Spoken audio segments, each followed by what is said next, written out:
Hello, welcome back. അപ്പോൾ ഞാൻ ഇന്നൊരു വിൻറ്റേജ് തീമിലുള്ള ഫ്രെയിമിൻ്റെ മേക്കിംഗ് വീഡിയോ ആയിട്ടാണ് വന്നിട്ടുള്ളത്. സോ വീഡിയോ സ്കിപ്പ് ചെയ്യാതെ കണ്ടാൽ നിങ്ങൾക്ക് യൂസ്ഫുൾ എന്തായാലും ആവും. അപ്പോൾ ഞാൻ 6x4 ഇഞ്ചസിലുള്ള ഈ ഒരു ബ്ലാക്ക് ഷെയ്ഡിലുള്ള ഫ്രെയിമാണ് സെലക്ട് ചെയ്തിട്ടുള്ളത്. അപ്പോൾ ഫസ്റ്റ് ആയിട്ട് ഞാൻ ഈ ഒരു ബ്രൗൺ ഷീറ്റാണ് ഇതിലേക്ക് യൂസ് ചെയ്യുന്നത്. അത് നമുക്ക് ഫ്രെയിമിൻ്റെ ഈ ഒരു സൈസിന് കട്ട് ചെയ്തെടുക്കണം. ഈ ഒരു ഷീറ്റ് നമുക്ക് ക്രാഫ്റ്റിൻ്റെ ഷോപ്പിലോ അല്ലെങ്കിൽ ഓൺലൈനായിട്ടും നമുക്ക് അവൈലബിൾ ആണ് കേട്ടോ. ഒന്നിന് 10 രൂപയെ തോന്നുന്നു, എനിക്ക് കറക്റ്റ് ഓർമ്മയില്ല. പിന്നെ ഇതിലേക്ക് ആവശ്യമായിട്ടുള്ളത് double side ടാപ്പും double side tacky ടേപ്പുമാണ്. അപ്പോൾ ഇത് രണ്ടും എൻ്റെ കയ്യിലുള്ളതുകൊണ്ട് ഞാൻ യൂസ് ചെയ്തിട്ടുണ്ട്. ഇനി ടാക്കി ടേപ്പ് ഇല്ലെങ്കിൽ നിങ്ങൾ ഫെവിക്കോളും യൂസ് ചെയ്യാം കേട്ടോ. അപ്പോൾ ഞാൻ ഈ ഒരു വിൻറ്റേജ് തീമിലുള്ള ഈ ഒരു pattern ഷീറ്റിനെ first tacky tape use ചെയ്ത് ഒന്ന് സ്റ്റിക്ക് ചെയ്തെടുത്തിട്ടുണ്ട്. എന്നിട്ട് അതൊന്ന് ജസ്റ്റ് പീൽ ചെയ്തെടുത്തിട്ട് നമ്മളെ ഫ്രെയിമിൻ്റെ മുകളിലെ പോർഷനിൽ നന്നായിട്ടൊന്ന് സ്റ്റിക്ക് ചെയ്ത് കൊടുക്കുക. അപ്പോൾ ഇങ്ങനത്തെ ഒരു ഫ്രെയിം ചെയ്യുമ്പോൾ നമ്മളെ ഭാവനയിൽ നിന്ന് വരുന്നത് എന്താണോ നമുക്കത് ഇതിൽ ചെയ്തെടുക്കാം.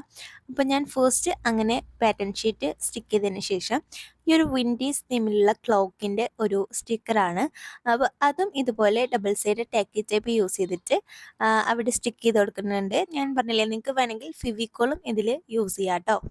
അടുത്തത് നമ്മൾ ഫോട്ടോ ആണ് സ്റ്റിക്ക് ചെയ്ത് കൊടുക്കുന്നത്. ഇപ്പം നമ്മൾ കറക്റ്റ് 6x4 ഇഞ്ചസിലുള്ള ഫ്രെയിംസ് ചെയ്യുമ്പോൾ എഡിറ്റിംഗ് ഒന്നും കറക്റ്റ് ആവാത്തവർക്ക് ഇതുപോലെ ഫ്രെയിം വാങ്ങിയിട്ട് നമുക്ക് ഇഷ്ടമുള്ള സൈസിൽ ഫോട്ടോ ഒക്കെ സെലക്ട് ചെയ്തതിന് ശേഷം ഇതുപോലെ കട്ട് ചെയ്തിട്ട് നമ്മളുടെ ഇഷ്ടത്തിനനുസരിച്ച് ചെയ്തെടുക്കാം കേട്ടോ. അതിനുശേഷം ഞാനൊരു ഹാപ്പി ബർത്ത്ഡേ സ്റ്റിക്കർ അതിൽ ഇൻക്ലൂഡ് ചെയ്യുന്നുണ്ട്. പിന്നെ ഈ ഒരു യെല്ലോ തീമിലുള്ള butterfly double side tape use ചെയ്തിട്ടാണ് കുറച്ചിങ്ങനെ ഒരു 3D എഫക്റ്റ് കിട്ടാൻ വേണ്ടിയിട്ടാണ് അങ്ങനെ ചെയ്യുന്നത്.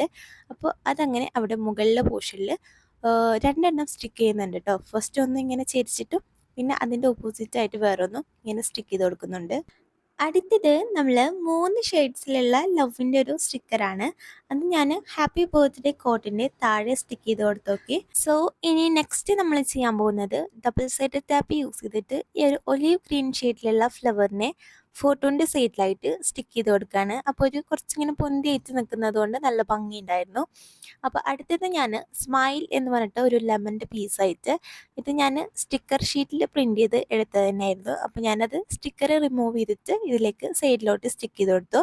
പിന്നെ ഫോട്ടോൻ്റെ ഈ ഒരു സൈഡിൽ കുറച്ചിങ്ങനെ ബ്ലാങ്ക് ആയി കിടക്കുന്നത് കൊണ്ട് ഞാൻ ഈ ഒരു സ്റ്റിക്കർ കൂടി അതിലേക്ക് ഇൻക്ലൂഡ് ചെയ്തു. അപ്പോൾ അടിപൊളിയായിട്ട് തോന്നി. അങ്ങനെ നമ്മളെ കാർഡ് ഇവിടെ സെറ്റായിട്ടുണ്ട്. അടുത്തത് നമുക്ക് ഇതിനെ ഫ്രെയിമിലോട്ട് ഇൻസേർട്ട് ചെയ്യാം. ഫസ്റ്റ് തന്നെ ഞാൻ എന്നും പറയുന്നത് പോലെ നമ്മൾ ഫ്രെയിമിൻ്റെ ഗ്ലാസ് നല്ല ഒരു കോട്ടൺ ക്ലോത്തിൽ കുറച്ച് വാട്ടർ അപ്ലൈ ചെയ്തതിന് ശേഷം അടിപൊളിയായിട്ട് വൈപ്പ് ചെയ്തെടുക്കുക. നല്ല ക്ലീൻ ചെയ്തെടുക്കണം കേട്ടോ. അപ്പോൾ അതുപോലെ തന്നെ ഫ്രെയിമിൻ്റെ ബോർഡിൻ്റെ സൈഡും നമ്മൾ ക്ലീൻ ചെയ്തെടുക്കണം. നല്ല പൊടി ഉണ്ടാവാൻ ചാൻസ് ഉണ്ട്. പിന്നെ നമ്മൾ റെഡിയാക്കി വെച്ചിട്ടുള്ള നമ്മളെ കാർഡ് അതിലോട്ട് ഇൻസേർട്ട് ചെയ്ത് ബാക്ക് ബോർഡ് വെച്ചിട്ട് നന്നായിട്ട് ആ പോയിൻറ്റ്സ് ഒക്കെ അടിപൊളിയായിട്ട് അങ്ങനെ അമർത്തിയിട്ട് നല്ലോണം ലോക്ക് ചെയ്തെടുക്കുക.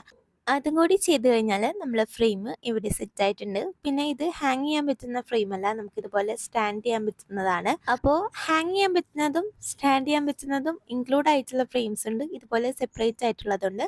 അതൊക്കെ നിങ്ങളെ ഇഷ്ടത്തിന് അനുസരിച്ചിട്ട് കസ്റ്റമേഴ്സിൻ്റെ ആവശ്യത്തിനും അനുസരിച്ചിട്ട് ചെയ്തെടുക്കുക. അങ്ങനെ നമ്മളെ വിൻറ്റേജ് തീമിലുള്ള ഫ്രെയിം ഇവിടെ സെറ്റ് ആയിട്ടുണ്ട്. വീഡിയോ ഇഷ്ടപ്പെട്ടാൽ ലൈക്ക് ചെയ്യാൻ മറക്കരുത്. പിന്നെ ഇതുപോലത്തെ വീഡിയോസ് വേണമെങ്കിൽ കമൻറ്റും ചെയ്യാം കേട്ടോ. അപ്പോൾ ഇനി നെക്സ്റ്റ് ഒരു അടിപൊളിയായിട്ട് വീഡിയോ ആയിട്ട് വരാം. അപ്പോൾ അതുവരേക്കും ടാറ്റാ.